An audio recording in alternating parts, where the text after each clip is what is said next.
Well, the COP27 summit, the climate summit in Egypt's Sharm el Sheikh is all set to begin, and we know the focus will be on one of the biggest challenges the world faces, that is the issue of climate change. With me is the Director General of CDRI, which is Coalition for Disaster Resilient Infrastructure, upcoming organization in which India has a major stakeholdership. Let's talk with the Director General of CDRI. So, my first question to you is if you can explain to our viewers in layman terms, what is this organization all about? Sure. Thank you, first of all, for having me. Coalition for Disaster Resilient Infrastructure. It's an organization that was announced by our Prime Minister in 2019 in the UN Climate Summit. It's our leadership in the world, trying to see how can we influence the world's agenda to reduce disaster risks related to infrastructure. So, for example, we are reading a lot more about flooding. We're reading a lot more about damages that happen due to earthquakes. We're reading a lot more about coastal cyclones that are affecting coastal communities. So how do we reduce the risks that we are facing from these continuous either natural events such as earthquakes, but also events that are related to climate change that exist but are getting exacerbated by climate change. For example, flooding, for example, cyclones like I already mentioned, for example, droughts that are starting to happen more and more often. So how do we address those risks? And the organization is really about taking leadership around the world. We are a coalition of 31 member countries. So India is under the leadership of India, we have we have essentially 31 member countries, including the US, UK, Australia, Ghana, Chile, Brazil, Dominican Republic. So it's a whole gamut of countries across the world who've said, we will join India to demonstrate what we can do to reduce these risks. So we're essentially a coalition, but under Indian government's leadership. Our current, so we have rotating co-chairs.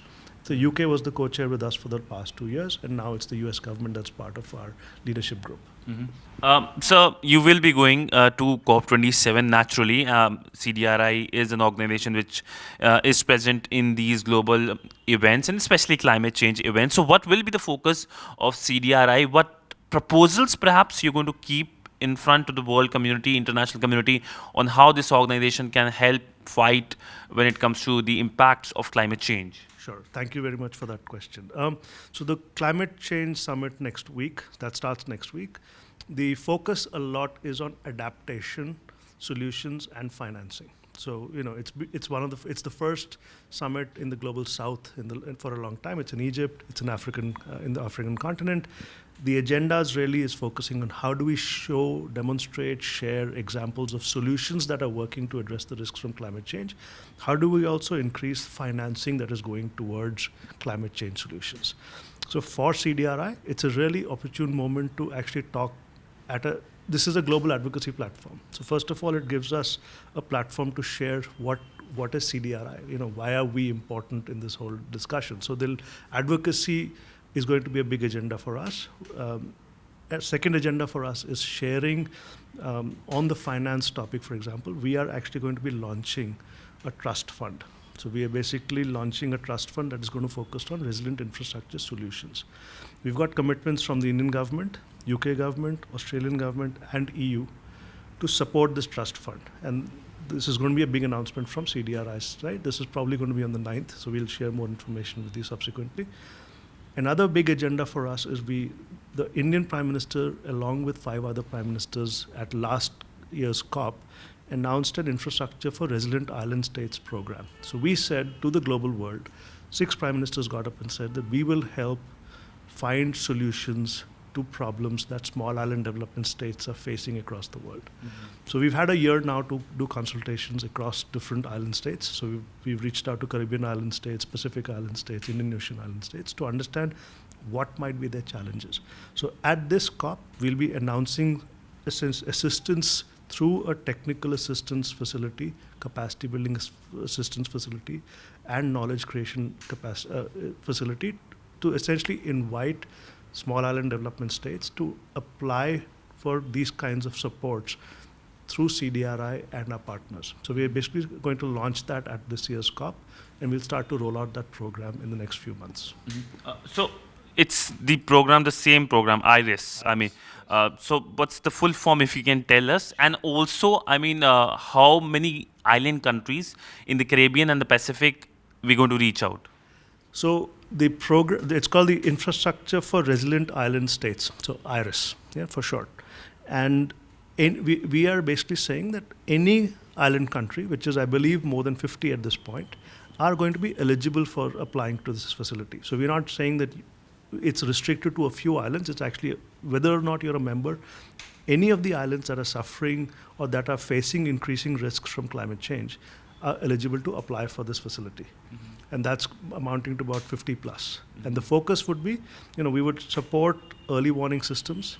We would support nature-based solutions. So looking at alternatives to hard infrastructure to address risks, coastal protection, flood issues in these island states. We are going to be supporting innovative solutions in that space.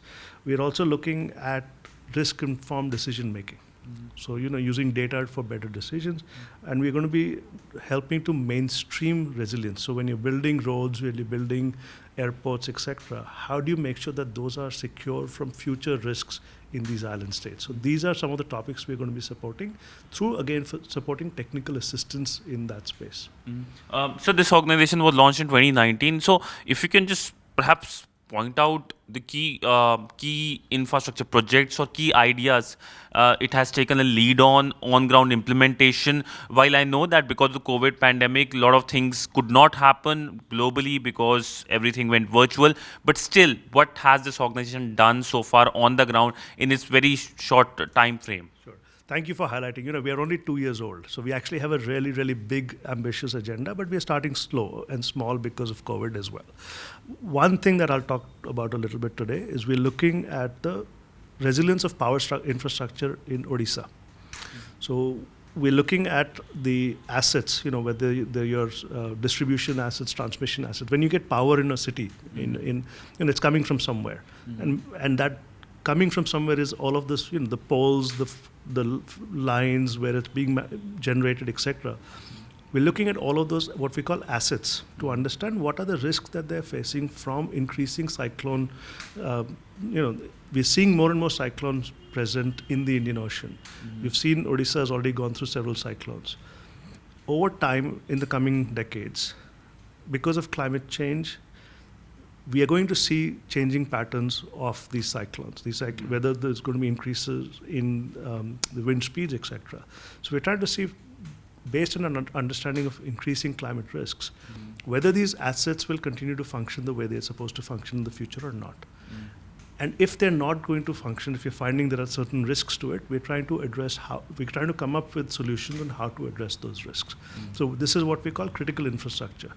And so in the Odisha context, we're trying to understand the risks to their power infrastructure and then saying, how does one secure these risks and how does one ensure that the services that the power sector provides continue during an event such as a cyclone. So that's one example of the kind of work we're trying to do. Odisha is a start. We're going to do that more within India, but also globally. So just one clarification. You talked about IRIS earlier. It will be likely to be launched on 9th of this month. IRIS would be on the 17th of this month. The trust fund will be on the 9th of this month. Okay. So when the launch will happen of these two key projects, will there be any leaders present when the launch happen globally? Because this is a coalition. So can we expect world leaders to be present during that event? So the world leader event happened last year at the announcement. This is more an operational phase of the. So we will have senior members from representative governments, but not maybe at the very senior level. So not at the heads of state level, but we're expecting that will be at least some very senior members from different governments who will be part of the launch. So my last question to you is, there is the permanent partner, which is of course India, because India launched it. And then there's the rotational partner, which was UK, now US. So as the rotational partners, what have they done or what they plan to do, if you can just explain on that part? Sure.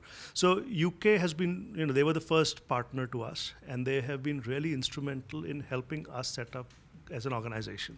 We were brand new.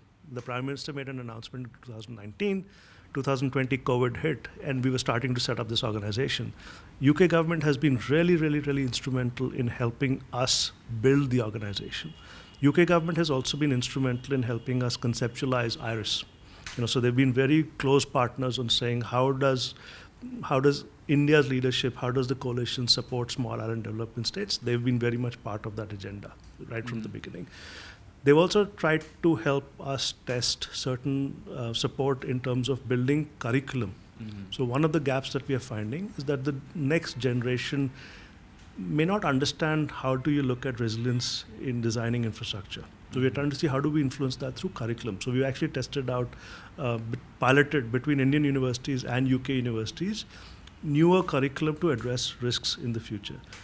Now, US government has actually shown a lot of interest in that particular agenda item. So, we're now exploring with US, of course, with the UK, and how do we build a large network of universities with our coalition partners to train the next generation on how do they address risks in the future. So that is one key agenda from the US side.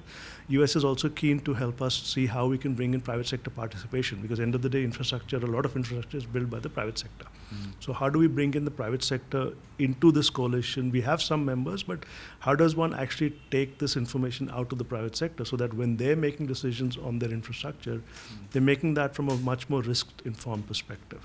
So those are the two key priorities for the US. Of course, they've been supportive of us as well. They've actually invested in a team that's actually sitting here to build our capacity. So again, a lot of our members are also helping us through building our capacity to understand risk and then be able to deliver that across the world.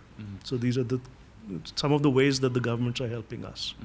Well, thank you so much, sir, for speaking to WION. And of course, Egypt, the COP summit is something that will be a big ticket development, at least in this year, when it comes to fighting climate change. And CDRI is expected to play an important role. Thank you so much, sir. Thank you. Well, back to in the studio with video journalist Ajit, Sidhant Sibal for WION in New Delhi.